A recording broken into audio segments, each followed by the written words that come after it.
My rich in-laws called me trash until they needed my kidney.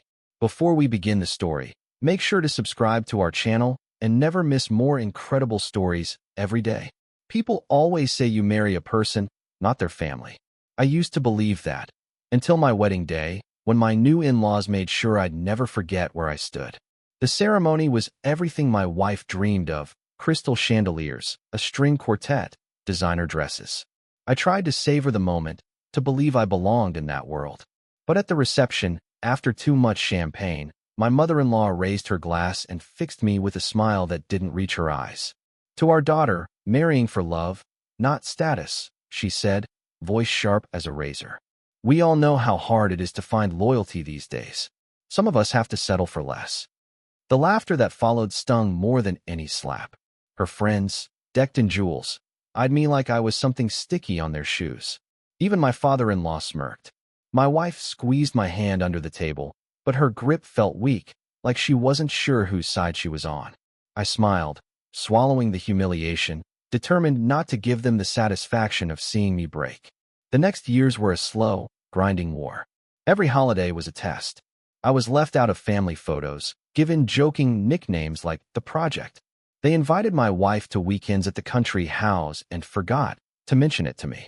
When I got a promotion, they called it cute. My wife tried to defend me, but she was always outnumbered. Yet the worst part wasn't the insults or the exclusion. It was how their contempt seeped into my marriage. We argued more. I started to question my worth, my place in her world.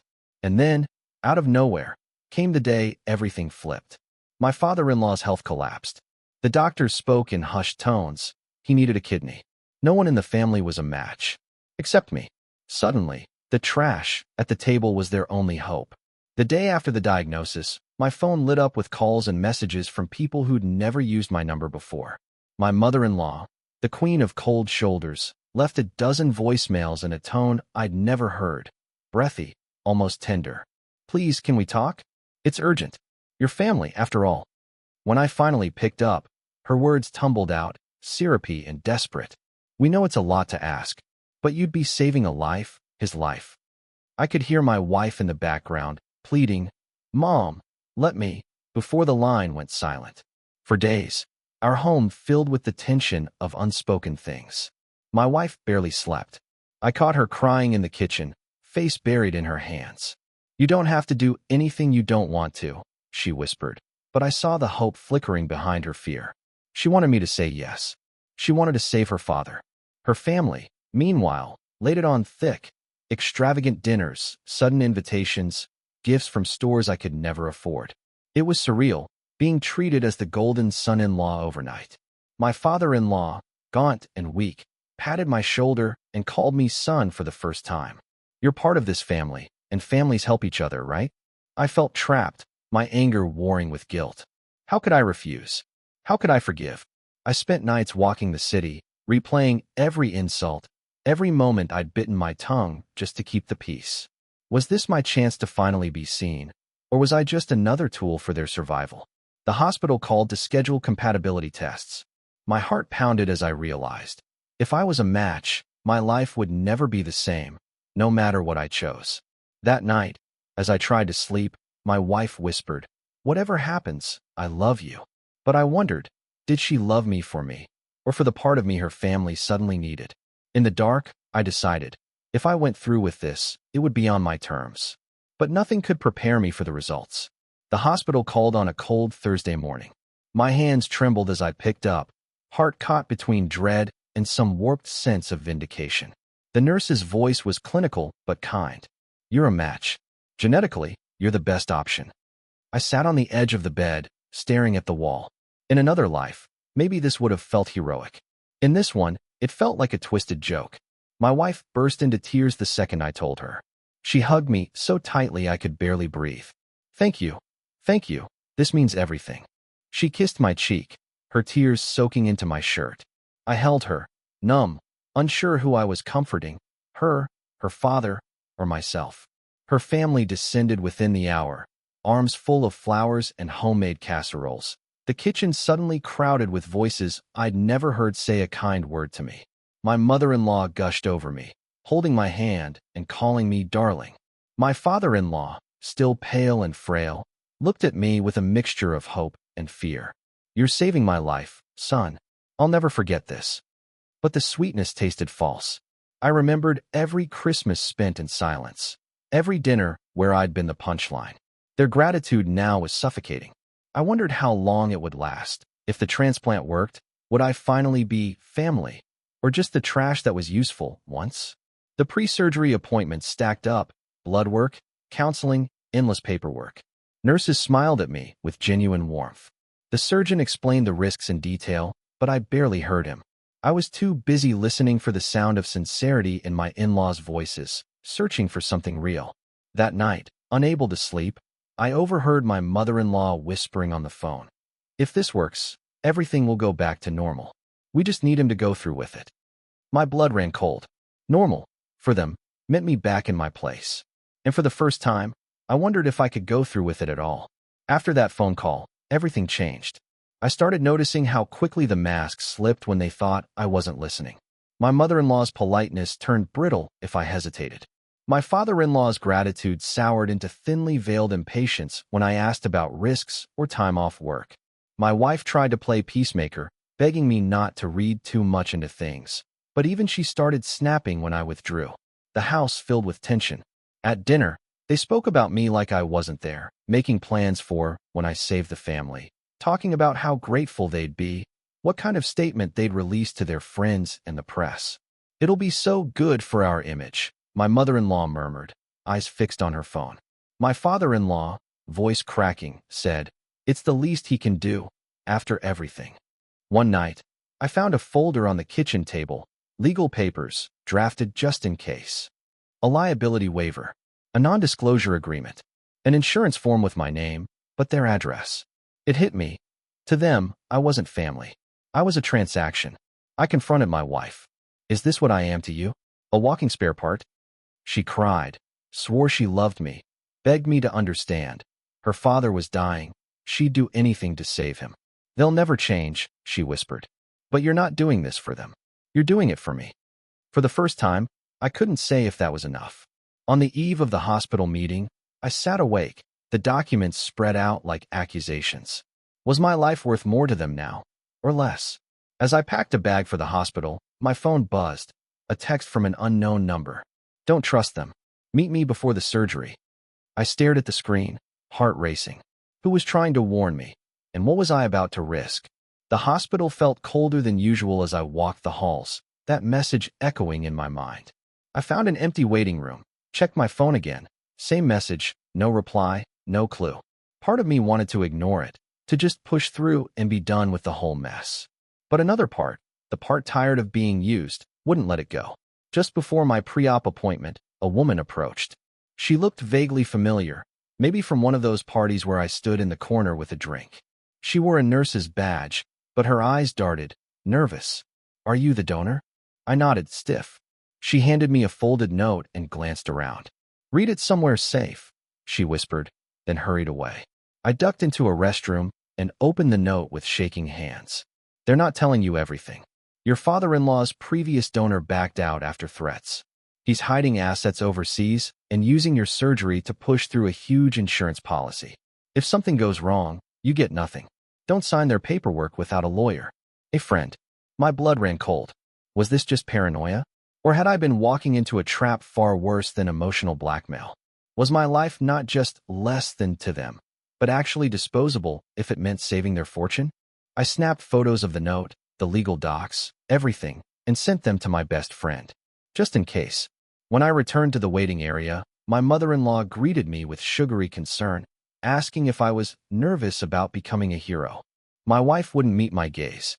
That night, I lay awake, the line between love and survival sharper than ever. I knew I couldn't trust anyone, maybe not even the woman I married. Morning would bring answers, or new betrayals. But I was done being quiet. The surgery was tomorrow, and suddenly, I wasn't sure I'd go through with it at all. I barely slept. When dawn finally broke, I made up my mind. I'd do the surgery, but only on my terms. Before anyone else was awake, I called a lawyer, a no-nonsense woman recommended by my friend. I sent her everything. The waivers, the NDA, the insurance forms, even the warning note. She didn't hesitate. You're being set up. Don't sign a thing. I'll meet you at the hospital. When I arrived, my wife was already in the waiting room, pale and anxious. My in-laws were dressed like they were attending a gala, not a surgery.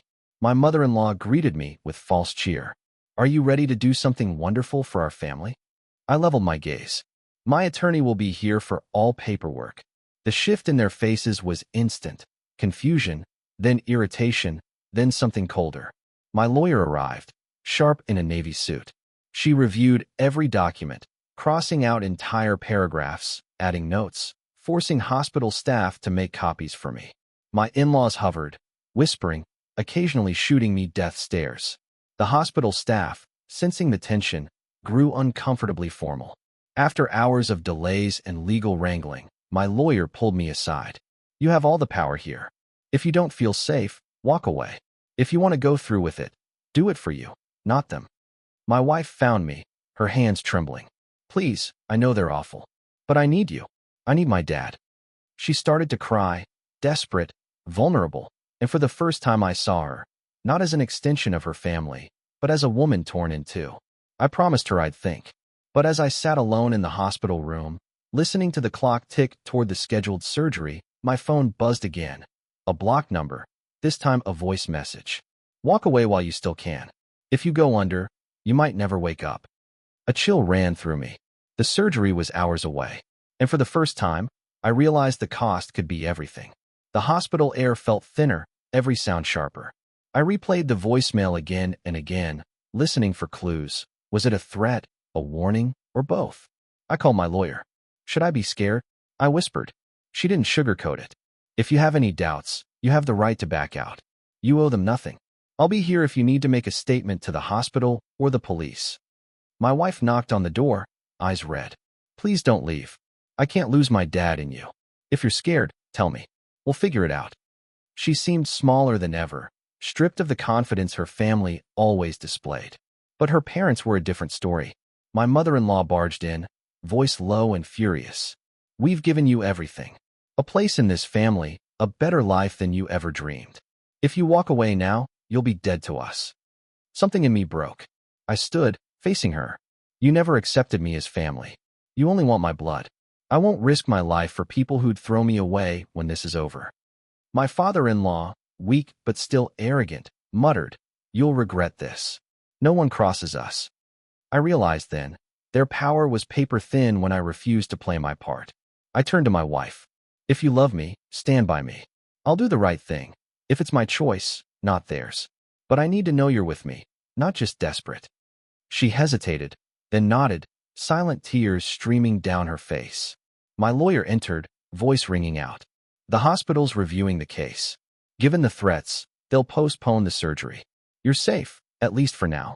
My in-laws exploded in outrage, blaming me for everything. But I felt lighter, even as the storm raged around me. For the first time, I'd chosen myself. But I knew this wasn't the end, just the beginning of a reckoning. As I left the hospital, my phone buzzed one more time. It's not over. Family always gets what it wants. The next day, I packed a bag and checked into a cheap hotel across town. My wife called again and again, voice trembling on every voicemail. Please come home. We can talk. I'm sorry for everything. I could hear her pain, but also her parents whispering in the background, never far from her side. My lawyer called with updates. The hospital is running their own investigation. They're taking the threats seriously. I've advised them to keep everything on record, and you away from the family for now. It was a relief, but it also left me stranded. I wasn't sure where I belonged. I spent hours replaying every conversation, every slight. I remembered the way my in-laws had called me trash, how they'd sneered when I tried to fit in, how I'd clung to hope that love would be enough. Now they saw me as nothing but a resource, disposable, until I was needed. A knock at my hotel door jolted me. I looked through the peephole, my wife, alone, eyes red from crying. I let her in, wary. She broke down, sobbing. I love you. I hate what they've done. But I'm scared too. I'm stuck between the people I love and the only man who ever treated me like I mattered. I wanted to comfort her, but I'd been burned too many times. I need to know you're with me, not them, not their money, just me. Can you do that? She hesitated, then nodded. I'll try. But they'll never forgive us if you don't go through with it. They said they'll ruin you, ruin both of us. Her words hung in the air, a final ultimatum. I realized this was my line in the sand. I won't give them my kidney unless they start treating me like a person, not a problem to solve, I said. And if they threaten us again, I'll make every secret they have public. I have proof, and I'm done being silent. She stared at me, torn between loyalty and fear. That night, my phone buzzed. An anonymous email, filled with financial records, secret deals, and a simple subject line. Now you have leverage. Use it. The email changed everything. Page after page of secret accounts, offshore funds, hush money payments, evidence my in-laws had spent years hiding from the world. There were documents implicating them in fraud, shady business deals, even bribery. Someone wanted me to fight back and had given me the arsenal to do it. I forwarded the files to my lawyer and asked her what it all meant. She replied within minutes. This is enough to destroy them. You can name your price, or you can take it all public. It's your move now. My wife sat beside me, reading over my shoulder. I watched her face cycle through disbelief, shame, and finally a strange relief. Maybe now they'll finally listen, she whispered. I felt the power shift. For years, they'd treated me like a burden, a joke, a last resort. Now, for the first time, I was the one in control. But control came with a price. I could save my father-in-law, or I could bring down their whole empire. There would be no going back. That afternoon, I called a meeting. My wife, my lawyer, and I sat in the boardroom of the hospital, waiting for my in-laws to arrive. They swept in with their usual bravado, but I saw the flicker of worry in their eyes when they spotted my lawyer and the thick file on the table. I wasted no time. I know about the accounts, the fraud, all of it. Here's what's going to happen. You're going to start treating me and your daughter with respect. You're going to sign legal agreements to protect us, to give us our share, and to make things right. Only then will I consider donating. Their faces drained of color. My father-in-law tried to bluster, but my lawyer cut him off, reading out the list of crimes. The room went silent. For once, I watched them squirm, powerless. And as the stakes became clear, my mother-in-law hissed, "You're making a mistake. You'll regret this." I just smiled. "Not as much as you will if you cross me again." The silence stretched so long I could hear the hum of the fluorescent lights. My father-in-law's hands trembled on the table. My mother-in-law's face hardened, then cracked. Fear flickered where scorn used to live. My lawyer laid out the terms. No more threats, no more insults, a legally binding agreement for my share of the family assets, and a written apology for years of humiliation. If they violated any part, the files would go public, and they'd lose everything: money, reputation, maybe even their freedom. My wife sat beside me, her hand in mine, looking more sure of us than I'd ever seen her. The in-laws protested, pleaded, and tried to bargain. I didn't flinch. I'm not your charity case, and I'm not your hostage. If you want my help, you earn it. Starting now. My mother-in-law tried one last time to guilt me. How can you hold your father-in-law's life hostage? I met her gaze, steady and unafraid. You held mine for years. They finally relented. Papers were signed. My lawyer made sure every detail was airtight. My wife's relief was palpable, but her parents couldn't even look me in the eye. I agreed to proceed with the surgery, but on my timeline, with my own medical team, and every safeguard in place. I made it clear, if anything happened to me, the evidence would be released automatically. For the first time, I watched them realize they had no more power over me. That night, my wife held me close. "You did it," she whispered. "You changed everything." But as I stared at the ceiling, I wondered, after everything they'd done, could I really trust them? Or was this just another move in a family that only knew how to play dirty? The surgery date was set, but I knew the fight for my dignity wasn't over yet. The days leading up to the surgery crawled by, heavy with tension. My wife did everything she could to make me comfortable, cooked my favorite meals, stayed up talking late into the night, and shielded me from her parents' passive-aggressive texts and calls. Still, I couldn't shake the feeling that something was coming, lurking just out of sight. The morning of the operation, my in-laws arrived at the hospital, somber and subdued. For once, there were no sly remarks, no icy glances, just anxious silence. My father-in-law tried to muster a smile, but the guilt and fear in his eyes betrayed him. I signed the final paperwork under my lawyer's watchful eye. The hospital staff moved with calm professionalism, explaining every step. My wife squeezed my hand as they prepped me for anesthesia. "You're brave," she whispered. "No matter what happens, I'm proud of you." As I was wheeled into surgery, I caught my mother-in-law watching from the hall, her eyes red-rimmed, lips pressed tight. I wondered if she was praying for my recovery or for her family's secrets to stay buried. The lights above blurred and faded as the anesthesia took hold. In the twilight between waking and sleep, I thought about power, forgiveness, and what it means to finally have a say in your own story. Hours later, I woke up groggy, my wife's face the first thing I saw. "You did it. It's over," she murmured, tears streaming down her cheeks. But the relief was short-lived. My lawyer appeared by my bedside, grave. "There's been a leak," she said quietly. "Some of the files hit the press. Your in-laws are in full damage control mode, and someone's already trying to spin the story against you." The fight wasn't over. If anything, it was about to go public. Within hours, our world turned upside down. Headlines blared: "Socialite family scandal, son-in-law the whistleblower." News vans camped outside the hospital, cameras aimed at every exit. My phone buzzed with messages from reporters, distant relatives, old friends I hadn't heard from in years. The hospital tried to shield us, but my in-laws were already working the phones, spinning the story, painting me as an ungrateful opportunist who extorted his way into the family fortune. My mother-in-law issued a statement, voice trembling with practiced emotion. We welcomed him into our home. He turned on us in our darkest hour. My father-in-law, recovering in the ICU, was portrayed as the tragic victim of betrayal. It would have broken me once. But after everything I'd survived, I felt something different. Anger, yes, but also clarity. I met with my lawyer, my wife at my side, and we went on the offensive. We released the rest of the files, making sure the truth was undeniable. Years of financial abuse, social manipulation, threats, and lies. Anonymous testimonials from former staff, distant cousins, even an ex-business partner flooded in, each confirming the web of cruelty I'd been caught in. My wife took her own stand.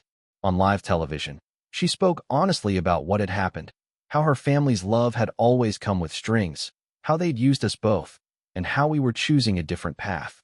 For every ugly headline, there was another calling us brave, refusing to let the narrative be stolen. My inbox filled with messages from strangers who'd endured their own toxic families. People grateful someone finally fought back. But the battle left scars. My wife's relationship with her parents shattered for good.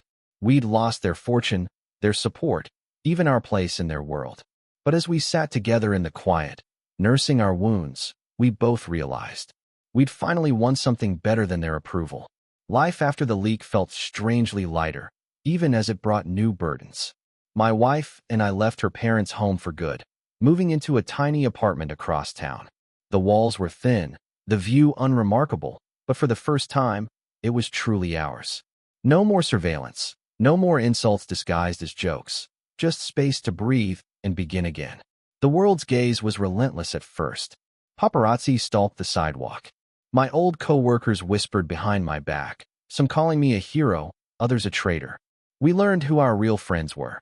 Those who checked in quietly, brought food, or offered their couches if we needed to hide. The rest faded away, unable or unwilling to face the scandal head-on. My wife struggled most with the fallout. Some days she grieved her parents as if they'd died. Other days, she raged at their cruelty and cowardice. I held her through it, our shared pain forging a bond her family could never break. Despite everything, I felt proud. I'd stood my ground. For years, I'd been trash, the outsider, the punchline. Now, even as an outcast, I owned my story. I'd saved a life, not just my father-in-law's, but my own. The news cycle eventually moved on. The fortune was gone, eaten up by legal battles and settlements. My in-laws vanished from the public eye, hounded by investigators and abandoned by so-called friends.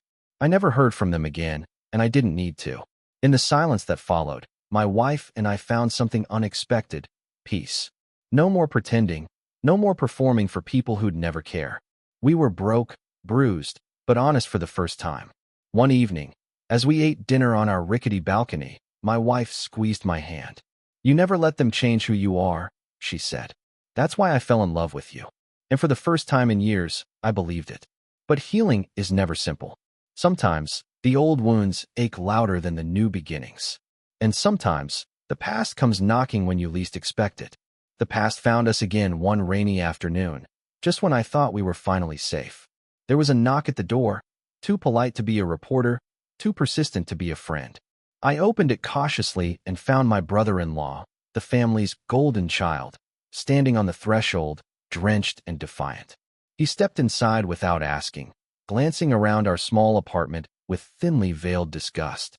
"Nice place," he said, his tone brittle. "Did you really have to destroy everything?" My wife froze in the kitchen, a mix of fear and anger flickering across her face. "You have no right to be here." He ignored her, fixing his gaze on me. "You think you're some kind of hero? Dad's health is failing. Mom's a wreck. We lost everything because you couldn't keep your mouth shut." I took a deep breath, refusing to rise to the bait. "I did what I had to. Your parents brought this on themselves." He scoffed.